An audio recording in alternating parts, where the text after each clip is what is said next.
Bom dia, meus amados. A minha saudação a você, meu irmão, minha irmã, em nome de Jesus. Deus te abençoe. Hoje é 9 de janeiro de 2024, terça-feira.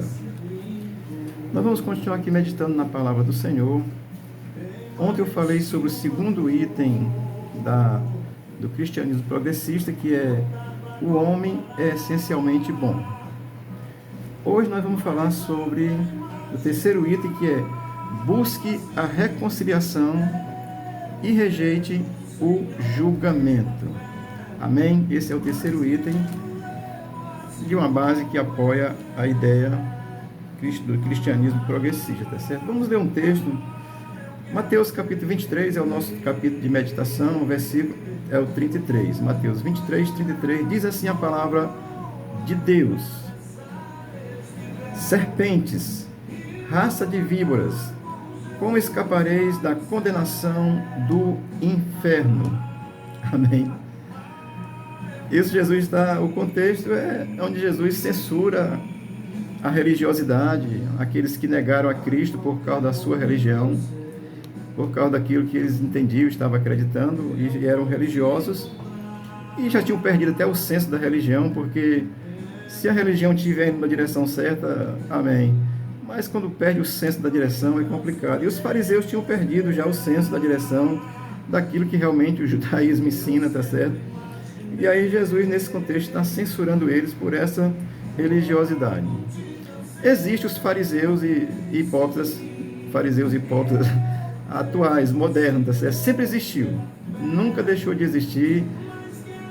Na pós-modernidade existe, e na outra era que vem aí também vai existir sempre hipócritas. Portanto, existe hipócrita hoje, tá certo? Vamos ao texto, tá certo? A primeira parte do texto, ele diz serpentes. Ele está falando com os religiosos e diz serpentes. Jesus usa essa expressão porque a serpente, ela é sorrateira. Ela chega devagarinho, tá certo? Ela se prepara, vem ali com cuidado, chega devagarinho. Isso é a virtude da serpente. Ela tem o cuidado.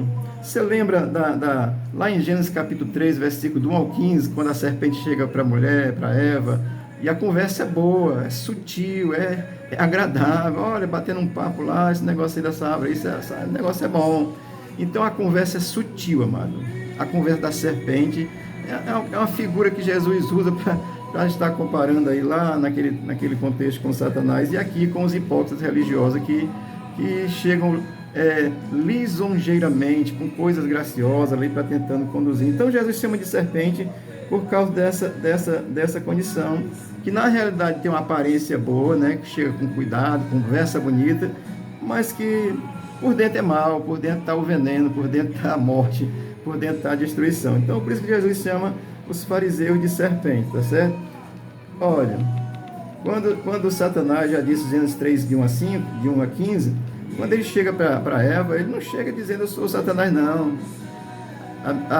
A minha religião aqui é boa, o meu negócio é bom, tá certo? Chega assim mesmo, com sutileza, tá certo?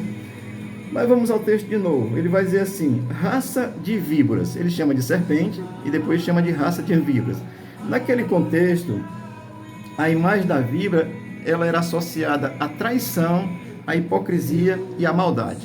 A víbora era associada à traição, à maldade e à hipocrisia. Por isso é que Jesus chama ele de víboras. Certamente ele estava entendendo o que Jesus estava dizendo quando ele chamou eles de raça de víboras, porque eram maldosos, eram traiçoeiros, porque combinaram a traição para matar Jesus.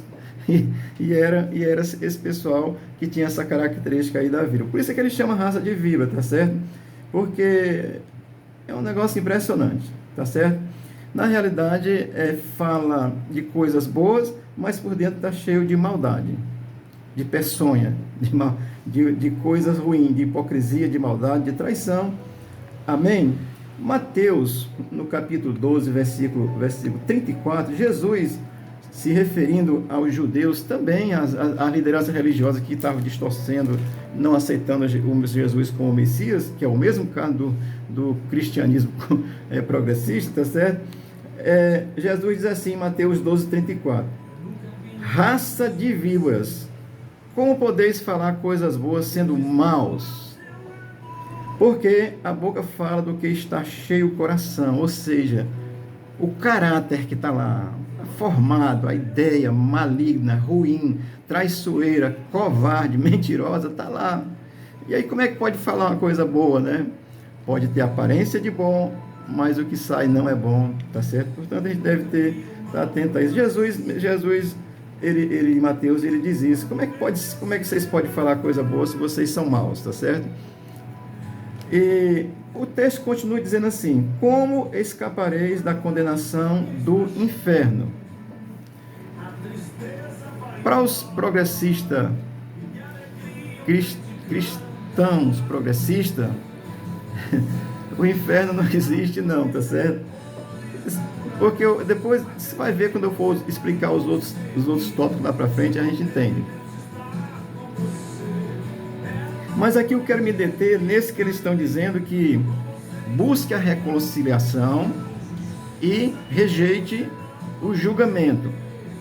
Gente, reconciliação é a melhor coisa do mundo. A Bíblia ensina isso de ponta a ponta. Quando teve guerra, é porque não houve entendimento. Mas a Bíblia ensina sobre reconciliação. Jesus veio reconciliar o mundo com Deus. Amém? Os apóstolos buscaram a reconciliação. O apóstolo Paulo disse que foi chamado, ele é o apóstolo da reconciliação. Então, reconciliação é coisa extraordinária. Mas olha a sutileza. Busca a reconciliação, coisa extraordinariamente boa, tá certo? Então, busca a reconciliação, isso é muito bom. Mas olha a sutileza. Rejeite o julgamento. Ora, esse texto está dizendo que há um julgamento de alguém que vai ser condenado ao inferno. Isso é julgamento de Deus. Ele vai trazer sobre a terra. Amém? Isso é futuro, isso é escatológico. Nós já demos aqui algumas palavras escatológicas. Se você quiser ver nos vídeos anteriores, no final de dezembro, eu falei aí, acho que uns 7 dias sobre escatologia, tá certo? Mas assim, eles rejeitam o julgamento. Ora, quando eu estou dizendo isso, quando Jesus afirma isso para os fariseus, ele está olhando para a blasfêmia dos fariseus. Ele está olhando para a condição deles negarem a Cristo. Vocês estão negando a Cristo, vocês vão ser réu do juízo final, se não se arrependerem. Tá certo? Porque Jesus leva ao arrependimento. Se os fariseus tivessem se arrependido, muitos que se arrependeram estão salvos.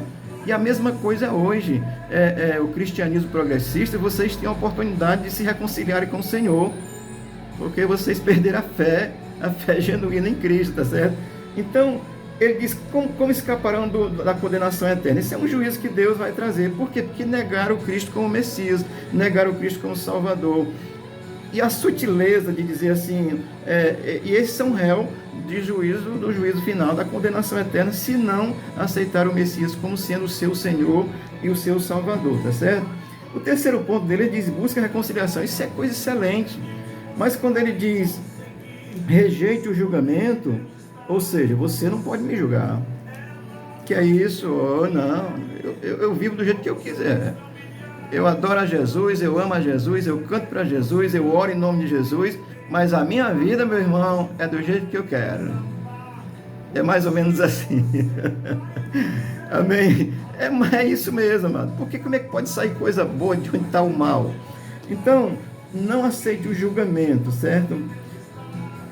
Uma das coisas que a Bíblia vai mostrar é que nós devemos corrigir uns aos outros. É claro, um julgamento inadequado, um julgamento errado, você simplesmente julgar a pessoa sem nenhum critério, sem nada, você está sempre julgando, isso é errado. Claro que é errado. Você é até réu de justiça se você caluniar alguém. Então, você não pode julgar alguém no sentido de estar difamando a pessoa de forma nenhuma. Mas o julgamento da Bíblia, amado, é um julgamento para correção. E aí eles não aceitam isso, tá certo? Deixa eu ler aqui um texto para nós, tá certo? Porque a Bíblia, olha o que Paulo diz em 2 Timóteo, capítulo 3, versículo 16. Isso aqui deixa os progressistas malucos. Diz assim, toda escritura é divinamente inspirada e proveitosa para ensinar, para redarguir, para corrigir, para instruir em justiça. Quando bota redarguir e corrigir, eles chamam isso de opressão. Você está oprimindo. Mas, amado, opressão é opressão mesmo, está errado. Ninguém pode oprimir ninguém, não. Mas mostrar o erro a alguém, de acordo com a Bíblia, isso não é opressão. Isso é ensinar com justiça, mostrar. Você está caindo num buraco aí e alguém dá um grito: ei, rapaz, não vai por aí não. Até eu me assustei. Tu vai cair no buraco, tu está errado, tu está no caminho errado. Aí isso é opressão. Não. Corrigir alguém de um erro, corrigir com amor, mostrar, dizer: Jesus morreu por você. E você está errado, você precisa ser corrigido nesse sentido, com amor, não é com opressão, não. A igreja evangélica, eu sou protestante, pastor, e quando tenho que corrigir uma pessoa, corrijo com o maior carinho. O maior carinho mesmo. Se eu não der o carinho necessário, é porque eu perdi o meu senso normal, tá certo? E porque sou ser humano também, tá bom? Mas corrigir, a Bíblia ensina isso de uma forma muito graciosa, e eles não aceitam a correção. Ainda mais que esse texto de Paulo diz que a Escritura é divinamente inspirada. Eles negam a inspiração da Bíblia. Eles olham a Bíblia socialmente, diz que a Bíblia é um bom livro para a gente se orientar por ele, para viver bem. E realmente é. Agora você não pode execrar a parte espiritual e a parte que aponta o pecado, que para corrigir o pecador. Não é. Se Jesus quisesse condenar, já está condenado, a Bíblia diz que já está. Ele quer corrigir, ele quer restaurar. Agora, essas ideologias que surgem, dizendo que é um novo evangelho, que a Bíblia precisa ser reescrita, então os irmãos que morreram no passado, morreram de graça. Vocês acham que evoluíram muito e, na realidade, com relação à fé, regrediram? Então é isso que eles vão ensinar, tá certo? Agora veja que Paulo também diz em Gálatas, tá certo? Capítulo 6, versículo 1, diz assim: irmãos, se alguém for surpreendido em alguma falta, vós que sois espirituais, corrigiu com espírito de brandura. E aí vai dizer: e guarda-te para que não sejas também tentado. Corrigir é bíblico. Oprimir está errado. A lei e um juiz que oprime, ele está errado. Qualquer político que faz uma coisa opressiva, e fazem muitos, está errado. A opressão é errado. Mas corrigir alguém que está em pecado, meu irmão, é bíblico, tá certo? E eles negam isso, diz que corrigir é opressão. Amém? Estou trazendo isso aqui, eu quero que você reflita. Você tem livre-arbítrio, você pode fazer o que você quiser. Entenda que a vida foi Deus que lhe deu, quem tem direito à vida é Deus. É Ele que dá, é Ele que toma. Então é Deus que restaura, é Deus que justifica e é Deus que condena. Deus vai trazer juízo sobre a terra. E a igreja está aqui para corrigir, no sentido de orientar, de ensinar, com amor, com gratidão no coração, dizendo: olha, esse caminho está errado. Esse aí é um buraco que ele vai parar. A Bíblia está dizendo que é do inferno, tá certo? Amém, amados? É uma palavra breve, eu estou compartilhando essa palavra com você. Hoje eu estou falando sobre esse item, é o terceiro item: busca a reconciliação e rejeite o julgamento. Quer dizer, eu não posso ser julgado, não. Eu não me julgue, não me condene, não, que é isso. Mas corrigir é bíblico, tá certo, meu querido? E amanhã nós vamos falar sobre o quarto ponto, que é maravilhoso. Ele diz assim: o comportamento amável é mais importante do que o ensino correto. Oh, glória! Vou falar sobre esse tema amanhã, tá certo? Que é o quarto ponto do cristianismo progressista. Meu irmão, Deus te abençoe, Deus te guarde, o Espírito de Deus te revela a verdade bíblica. Leia a Bíblia, leia a palavra de Deus. Peça ao Espírito Santo para lhe ajudar, que você vai entender. Se você ler como um livro secular, aí você vai tirar coisas boas que também tem, mas você vai estar separado de Deus, porque não crê na verdade. A verdade é Jesus, tá certo? Deus te abençoe, Deus te guarde, tenha um bom dia, o Senhor seja contigo e te abençoe nas tuas necessidades. É a minha palavra de oração a Deus por ti. Amém.